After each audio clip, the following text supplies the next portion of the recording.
عمران، عام طور سے جب کوئی اپنی بایوگرافی لکھتا ہے تو جب وہ اپنے کیریئر کے آخر میں پہنچ جاتے ہیں، ریٹائرڈ ہونے لگتے ہیں، تب لکھتے ہیں. آپ تو ابھی بالکل پیک پہ ہیں اپنی. آپ نے یہ کیسے سوچا؟ دیکھیں جی، تیز بولر کی جو پیک ہوتی ہے وہ زیادہ دیر تک تو نہیں رہتی، اور ہو سکتا ہے کہ میں ریٹائر ہونے والا ہوں. اس میں کوئی تیز بولر کے لیے جس طرح کی مجھے انجری ہوئی ہے، ہو سکتا ہے کہ یہ ٹھیک نہ ہو پوری طرح.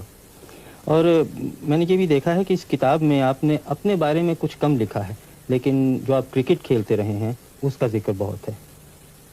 کتاب میں زیادہ میری کوشش یہی رہی ہے کہ جو میرے ایکسپیرینسز ہوئے کرکٹ میں، اور جو میرے خیالات ہیں دوسرے پلیئرز کے متعلق، اور جس طرح پاکستان میں کرکٹ کھیلی جاتی ہے، کوشش یہی رہی ہے کہ اس کے اوپر زیادہ لکھوں. اور آپ نے جو اپنے بارے میں آخر میں تھوڑا بہت لکھا ہے، اس میں پلے بوائے امیج جو آپ کو دیا ہے یہاں کی پریس نے، اس کے بارے میں جو کچھ آپ نے لکھا ہے وہ صحیح ہے؟ بالکل جی، میں نے اپنے آپ کو ہمیشہ ایک کرکٹر سمجھا ہے، اور کبھی ایسا نہیں محسوس کیا کہ میں کوئی پلے بوائے ہوں، یا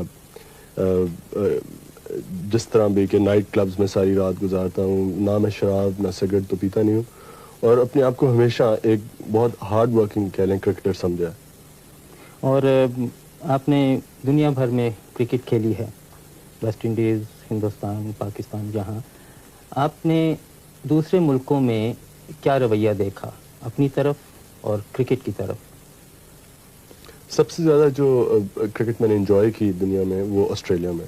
وہ اس لیے کہ وہاں جو پلینگ کنڈیشنز کہتے ہیں، جو جس طرح کی وہاں پچز ہیں، گراؤنڈز، کراؤڈ، سب سے زیادہ کرکٹ کے لیے اچھی کنڈیشنز میں نے آسٹریلیا میں دیکھی.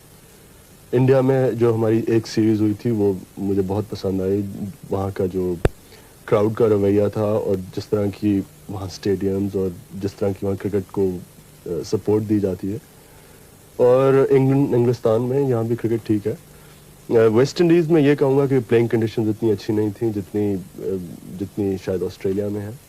لیکن ہر ایک ملک میں فرق ایکسپیرینسز ہیں، اور وہی میں نے کتاب میں یہی لکھا ہے. اخبار والوں کا یہ بھی کہنا ہے کہ آپ بڑے اکھڑ مزاج، ایروگینٹ، جو انہوں نے انگریزی میں لفظ دیا ہے، اس میں کہاں تک سچائی ہے؟ آپ سمجھتے ہیں آپ ایروگینٹ ہیں؟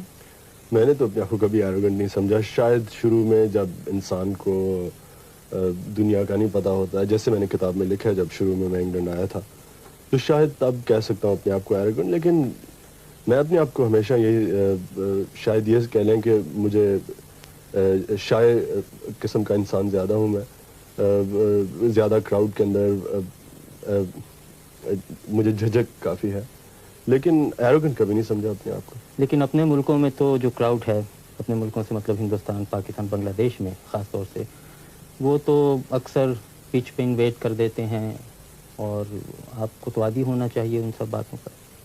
نہیں جی، یہ ایک چیز کے اوپر جو یہ کہہ لیں کہ میں اسے پوائنٹ آف پرنسپل سمجھتا ہوں کہ جب لوگ میچ ڈسٹرب کرتے ہیں یا پچ کے اوپر بھاگ آتے ہیں میرے خیال میں اس چیز کو پلیئرز کا یہ رائٹ ہے کہ ان لوگوں کو اس چیز سے روکیں اور یہ انکریج نہ کی جائے. اور میں ہمیشہ یہی کوشش کیا ہے کہ جو اگر کوئی پچ کے اوپر بھاگ آتا ہے انسان، تو میں کوشش یہی کرتا ہوں کہ اسے سخت طرح پیش آؤں. لیکن کئی پریس کے سیکشن نے اسے اس طرح لکھا ہے جیسے کہ میں بہت مغرور ہوں، اور شاید اس لیے میں لوگوں سے میرا برتاؤ ٹھیک نہیں جو پچ کے اوپر بھاگ آتے ہیں. میں تو یہ سمجھتا ہوں کہ میری کوشش ہمیشہ یہی رہی ہے کہ لوگوں کو سیکھنا چاہیے کہ جو پچ ہوتی ہے وہ صرف پلیئرز کے لیے. تو اب آپ کے کیا ارادے ہیں؟ کب تک اور کرکٹ کھیلیں گے؟ یہ کہنا تو بہت مشکل ہے. جیسے میں نے اسی کتاب میں لکھا ہے کہ میری کوشش تو، میں تو اپنے آپ کو سمجھتا تھا جب 30 سال کا ہوں گا تو میں کرکٹ چھوڑ دوں گا. لیکن اب میں اپنے آپ کو اپنی پیک پہ سمجھتا ہوں، اور جب تک کہ میں اس پیک کو مینٹین کر سکتا ہوں تب تک میں کرکٹ کھیلوں گا. اب یہ کوئی پتہ نہیں ہو سکتا ہے، اب جب میری ٹانگ ٹھیک ہو پوری طرح تو میں شاید اتنی اچھی طرح بولنگ نہ کر سکوں جس طرح پہلے کرتا تھا. اور پھر جو آپ کی باقی زندگی ہے اس میں شاید آپ ایک اور کتاب لکھیں، عمران والیوم 2. ابھی تک تو نہیں سوچا.